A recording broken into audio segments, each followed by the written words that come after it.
Police in a St. Louis suburb got into a bit of a scuffle with residents at a city council meeting.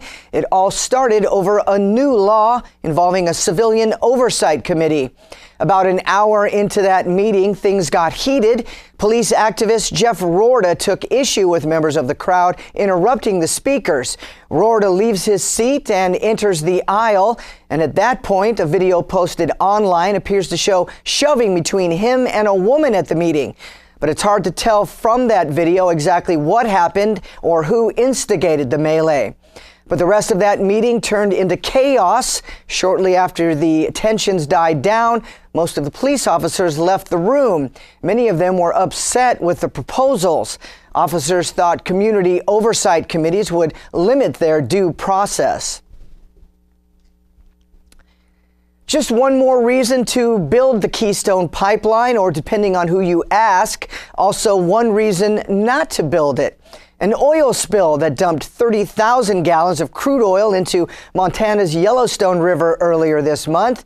Critics of the proposed Keystone Pipeline cited this as evidence that pipelines are bad for the environment. The spill could potentially ruin the area's water supply, yet at the same time, supporters say this month's spill in Montana is exactly why new pipelines are needed. That busted pipe in Montana was over 50 years old, a little bit of a political tug of war. The Republicans have more lawmakers pulling on that rope, but President Obama holds the veto pen, and he's promised that he will use it. When it comes to a single event in this country, there aren't many bigger than the Super Bowl. That's why the Secretary of Homeland Security, Jay Johnson, he's in Phoenix, touching base with all of the relevant agencies in charge of ensuring safety at the Super Bowl. He is confident that their coordination will result in a safe event on Sunday. Johnson says he's very aware of what ISIS and ISIS sympathizers are capable of. With these infamous deadly lone wolf-style attacks, he says they're hoping for the best, but they're prepared for the worst. I think the key is vigilance, and we've devoted a lot of resources and a lot of effort to making sure this event is safe and secure. The NFL's head of security is urging fans to go online and check the list of prohibited items before coming to the stadium.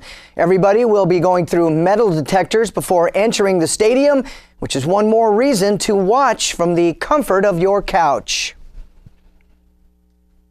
If you don't have a team in the game or a horse in the race, as they say, then perhaps you'll be tuning into the big game to catch some of the viral videos and the crazy commercials. But every year, without fail, there is always one company that crosses the line. For a few years now, GoDaddy has teased the limits. First, we saw one of the most famous models in the world making out with a fat, ugly nerd. Then last year, GoDaddy trotted out a bunch of muscle heads running down the street. Bizarre, I know, but this year, so many people are outraged over their commercial that the company is pulling it off of the air long before kickoff. It starts out looking like a cute puppy making his journey back home, but when he finally gets there, the commercial suddenly takes a terrible turn for the worse. Look, it's Buddy! I'm so glad you made it home. Because I just sold you on this website I built with GoDaddy. Ship him out! Well, it's clearly not their best work, but the backlash on social media was so strong and so angry that GoDaddy's CEO announced that they would pull the ad off of the air before the Super Bowl. An independent panel is due to release a long-awaited report on proposed changes to military benefits. According to officials familiar with the report, broad changes to the military's retirement and health care systems could save about $20 billion over the next 4 years. But cutting corners and skimping on benefits for the military veterans is a tough sell in a Republican Congress. Many lawmakers won't accept anything less than the best care for those who put on the uniform, leaving this panel and its ideas to face an uphill battle. One recommendation is to put an end to the 20-year retirement. At the struggling home of the dollar menu, the buck stops with the top boss, and now it is official. At the end of next month, McDonald's CEO Donald Thompson will walk out of his corner office for the last time. His retirement comes without much of an explanation from him or the company. But the moments immediately after his ouster was announced, investors were delighted. McDonald's stock jumped 3.4%, and that's probably short-lived, but it completely recovers their entire slide from 2014. 3.4%. But in the early stages of this year, the company is lagging behind by nearly 15%. Still a lot of work left to be done. 51-year-old Thompson had been at the helm for almost 3 years, but saw sales suffer last year, in part because of menu misfires, the rapidly changing tastes of the American consumer, and overseas economic slowdowns. As we just recently reported, the Republicans in Congress are about to make a decision to confirm the president's nominee, Loretta Lynch, as the next Attorney General. If confirmed, Lynch would replace Eric Holder after a series of miscues and highly controversial practices. Before handing over the Justice Department to Lynch, she had to make her best plea to the Judiciary Committee. She is the woman for the job. I pledge to all of you and the American people that I will fulfill my responsibilities with integrity and independence. I will never forget that I serve the American people from all walks of life who continue to make our nation great, as well as the legacy of all of those whose sacrifices have made us free. And I will always strive to uphold the trust that has been placed in me to protect and defend our Constitution. Now, that written statement was a start, but it was far from the finish. After Lynch made a series of promises, she faced a tough line of questioning, starting out with Alabama Senator Jeff Sessions. So you understand that your role is such that on occasion you have to say no to the person who actually appointed you to the job and who you support? Senator, I do understand that that is, in fact, the role and the responsibility of the Attorney General, and, in fact, a necessary obligation on their part. Sessions' line of questioning obviously referring to the fact that not once during his 6-year tenure did Eric Holder stand up to President Obama or rule against any of his political agenda items. But under oath, Lynch vows that she will be different in case that reference to Holder's botched career wasn't clear enough. Texas Senator John Cornyn drove the point home. You wouldn't consider yourself to be a political arm of the White House as Attorney General, would you? No, Senator, that would be a totally inappropriate view of the position of Attorney General. And how do we know you're not going to perform your duties of office as Attorney General the way Eric Holder has performed his duties? How are you going to be different?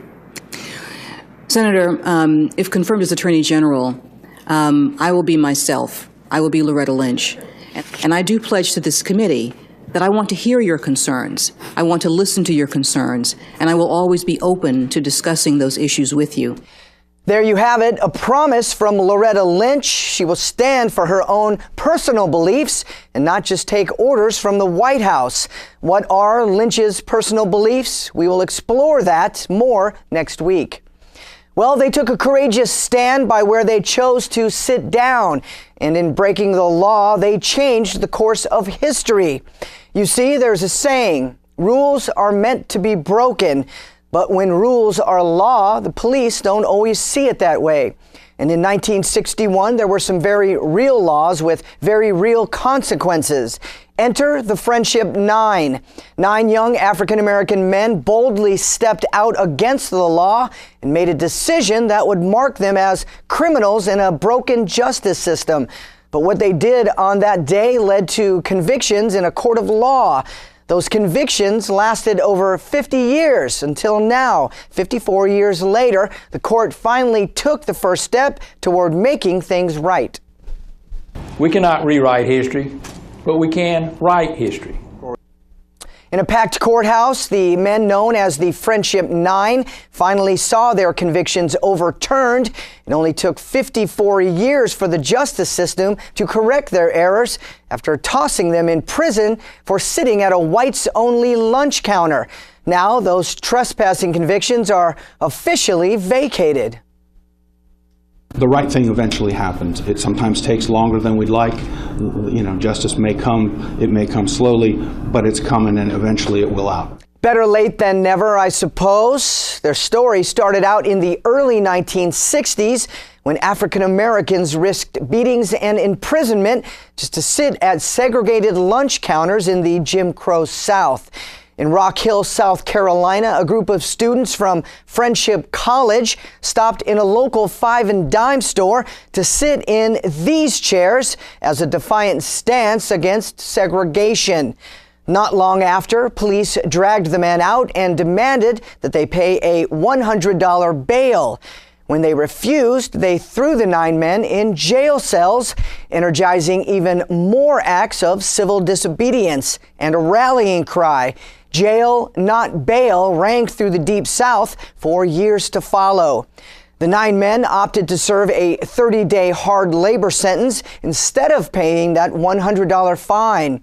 That news coverage defined the historic moment, and it opened the eyes of those around the country to what was truly happening in our nation, to our own citizens, all over trying to buy a sandwich at the wrong table. After all this time, and here we are being respected, and we never thought that that would happen. We believed